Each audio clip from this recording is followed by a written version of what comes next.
Python WebSocket client connected status. How to update so I get correct status?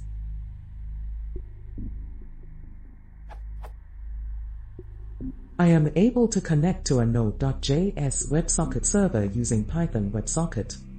When I ask the Python WebSocket client if it is connected to the server, it is not accurate. Here is what happens.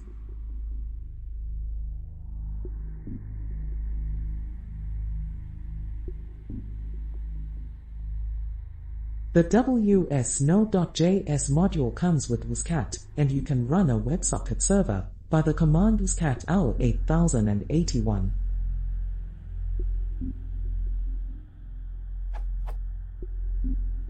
How do I get an accurate status that indicates the true connected/disconnected state?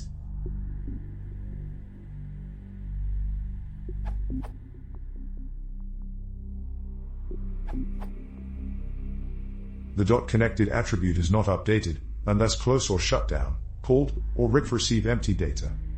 Try to call ref, then check the .connected attribute.